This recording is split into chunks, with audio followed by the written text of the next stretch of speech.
lutar por uma Europa que dê passos em direção ao federalismo, nomeadamente mutualização da dívida europeia, no mínimo até ao limite de 60% da dívida de cada Estado-membro. Isso acompanhado de um orçamento substancialmente maior do que aquele que temos, com investimentos em infraestruturas europeias para dinamizar o crescimento da economia. Tudo isso são passos que eu acho que vão no bom sentido. O que não vejo neste momento é suporte na opinião pública dos países desenvolvidos para levar a cabo essa estratégia. Esses passos em direção a uma solução durável para o problema da dívida soberana na Europa e para a dívida da banca também, esses passos não vejo que tenham a possibilidade de ser dados nos próximos anos. Há toda uma opinião pública estimulada pelos jornais tabloides a tentar dizer e conseguiu convencer a maioria da opinião pública de que os países da Europa do Sul são países que não tratam convenientemente das suas economias, não gerem bem as suas contas e nós não estamos dispostos a fazer transferências financeiras para esses países. Então, o que fazer, Dr. Botelho? Portanto, perante uma situação de impasse deste tipo, eu não sou adepto de continuarmos eternamente a aplicar pacotes sucessivos de austeridade, pacotes sucessivos que vão agravando o desemprego, agora a 13%, estamos dispostos a chegar até quando? Até a 15%, a 20%, à espera que a Europa mude? Perante uma situação de impasse na União Europeia, eu defendo que nós devemos romper claramente com este tipo de políticas, romper com o memorando de entendimento que assinamos, procurar financiamento externo fora da União Europeia, designadamente no Brasil e em Timor, que já se ofereceram recentemente para nos dar financiamento. Com essa margem de manobra financeira, desenvolvermos uma política de estimular ao desenvolvimento da procura interna, com uma política fiscal progressiva que redistribua dos ricos para os pobres imediatamente, que ponha a banca e o sistema financeiro a pagar muito mais e com essa redistribuição para as classes mais populares, a procura interna começaria a crescer.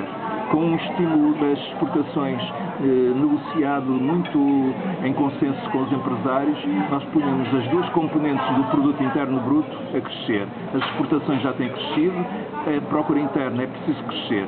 A austeridade é inimiga do crescimento da procura interna, portanto temos que romper com a austeridade, fazer uma política de pleno emprego, dando emprego em tarefas sociais, na agricultura, onde for que se identifiquem necessidades, pôr as pessoas a trabalhar e garantir-lhes um emprego com um salário mínimo. Isso permitia-nos pôr a economia a crescer. Estou convencido que ao fim de um ano e meio a crescer, o peso da dívida começava a baixar, porque o PIB aumentava e o rácio peso da dívida baixava, e rapidamente os mercados financeiros acabavam por reconhecer que afinal Portugal já estava no bom caminho. E conforme tem comportamentos de manada, no sentido de vende e enterram a dívida pública com juros altos, também outro comportamento de manada de sentido contrário é compra, que afinal aquela gente até está no bom caminho. E, portanto, para mim, esta é que é a saída perante um impasse da União Europeia de não conseguir dar saltos para o Eurobond.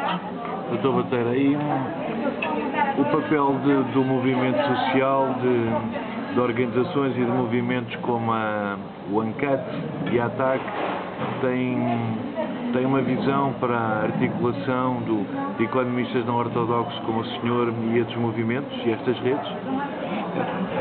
A minha visão das relações entre os economistas que defendem a luta contra a austeridade, portanto, economistas heterodoxos, chamemos-lhe assim, ou economistas a favor do desenvolvimento. E esses movimentos sociais é de trocar ideias, porque as reivindicações dos movimentos sociais precisam de ser informadas de um modelo de política económica que seja alternativo. O sucesso de uma luta faz-se não só contra qualquer coisa, mas enquadrando esse contra numa perspectiva e num modelo de pró qualquer coisa. E, portanto, lutar a favor de um outro modelo de sociedade, de uma outra política económica, é a melhor forma de satisfazer as reivindicações dos movimentos sociais.